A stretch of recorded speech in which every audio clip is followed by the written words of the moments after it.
پہلی بات یہ کہ زندگی کی سب سے بڑی حقیقت موت ہے. ہم بلائے رکھتے ہیں، اپنے ذہن سے اسے دور رکھتے ہیں، لیکن واقعہ یہ ہے کہ زندگی کی سب سے بڑی حقیقت موت ہے. خدا کے منکر پیدا ہوئے ہیں، لیکن موت کا انکار کرنے والا بھی کوئی پیدا نہیں ہوا. اس لیے میں نے آیت آپ کو سنائی، کل نفس ذائقۃ الموت. ہر سی نفس کو موت کا مزہ چکھنا ہے، ہر جاندار کو موت کا مزہ چکھنا ہے. ثم الینا ترجعون، پھر ہماری طرف لوٹا دیے جاؤ. تو زندگی کی سب سے اہم حقیقت موت، اور موت کے بعد رجوع الی اللہ، آخرت، یہ سب سے بڑی حقیقت ہے. ایک حقیقت سب مانتے ہیں، سب جانتے ہیں، دوسری حقیقت کے اوپر پردہ پڑا. میں نے اس اعتبار سے نوٹ کیا، یہ الفاظ قرآن میں 3 مرتبہ ہے. کل نفس ذائقۃ الموت، ہر جاندار کو موت کا مزہ چکھنا ہے. انبیاء اس سے مستثنا نہیں رہے، رسول اس سے مستثنا نہیں رہے، اور یا اللہ مستثنا نہیں رہے. وقتی طور پر استثناء حضرت عیسیٰ کا ہے کہ ابھی وہ زندہ ہے، لیکن عیسیٰ یاتی علیہ الموت، حضور نے فرمایا عیسیٰ پر بھی موت آئے گی. جب دوبارہ آئیں گے، زمین پر اتریں گے، پھر اس کے بعد ان پر موت وارد ہوگی. ان کی نماز جنازہ پڑھی جائے گی، انہیں دفن کیا جائے گا حضور کے پہلو میں. شادی بھی کریں گے، اولاد بھی ہوگی. باقی تو یہ ہے کہ کل نفس ذائقۃ الموت، سب کو موت کا مزہ چکھنا ہے. عیسیٰ بھی بالآخر اس سے مستثنا نہیں رہیں گے. بلکہ قرآن میں ایک جگہ کہا گیا ہے افإن مت فهم الخالدون. کیا ہے نبی، اگر آپ کا انتقال ہو گیا تو یہ کیا ہمیشہ رہیں گے؟ کون ہے دنیا میں جو ہمیشہ رہے؟ انتقال تو ہونا، آپ کا بھی ہونا ہے. انک میت وانہم لمیتون. یہ تو مختصر ترین الفاظ تھے. اس سے آگے بڑھیے سورہ انبیاء میں فرمایا کل نفس ذائقۃ الموت وَنَبْلُوكُمْ بِالشَّرِّ وَالْخَيْرِ فِتْنَةً وَإِلَيْنَا تُرْجَعُونَ.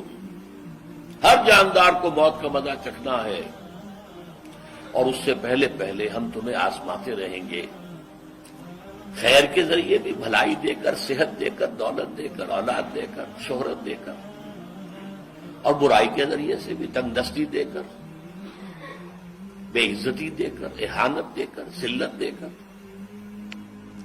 وَإِلَيْنَا تُرْجَعُونَ، اور پھر ہماری طرف لوٹائے جاؤ گے.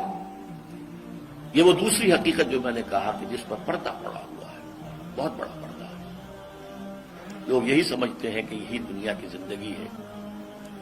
قرآن کہتا ہے إِنَّ الدَّارَ الْآخِرَةَ لَهِيَ الْحَيَوَانُ لَوْ كَانُوا يَعْلَمُونَ. یہ تو آخرت والی زندگی ہے جو اصل زندگی ہے، کاش کہ انہیں معلوم ہوتا. اس سے بھی زیادہ تفصیل سے یہ آل عمران میں آئی ہے كُلُّ نَفْسٍ ذَائِقَةُ الْمَوْتِ وَإِنَّمَا تُوَفَّوْنَ أُجُورَكُمْ يَوْمَ الْقِيَامَةِ. ہر جاندار کو موت کا مزہ چکھنا ہے، اور پھر تمہیں پورا پورا تمہارا اجر اور بدلہ دے دیا جائے گا قیامت کے دن. فَمَنْ زُحْزِحَ عَنِ النَّارِ وَأُدْخِلَ الْجَنَّةَ فَقَدْ فَازَ. جو کوئی آگ سے بچا لیا گیا اور جنت میں داخل کر دیا گیا، وہ تو کامیاب ہو گیا. اللہم ربنا اجعلنا منہم، اللہم ربنا اجعلنا منہم، اللہم ربنا اجعلنا منہم. وَمَا الْحَيَاةُ الدُّنْيَا إِلَّا مَتَاعُ الْغُرُورِ. اور دنیا کی زندگی تو سوائے دھوکے کے سامان کے اور کچھ نہیں ہے. دھوکہ کس معنی میں؟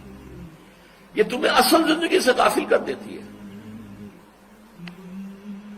تم کہیں سفر پر جا رہے تھے، تمہارا کہیں گھر تھا، تمہیں واپس آنا تھا، تم راستے ہی میں کسی دلچسپی میں ایسے مگن ہوئے کہ گھر بار سب بھول گئے.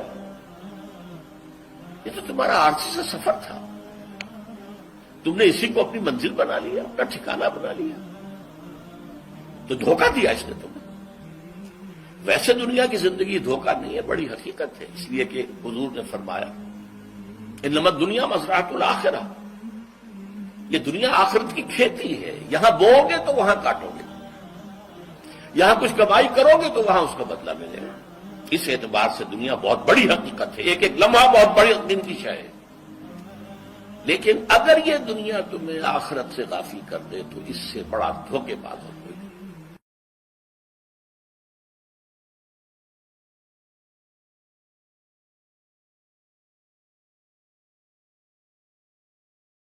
دین کی بات پھیلانا صدقہ جاریہ ہے. ثواب کی نیت سے ویڈیو کو شیئر ضرور کیجیے. جزاک اللہ.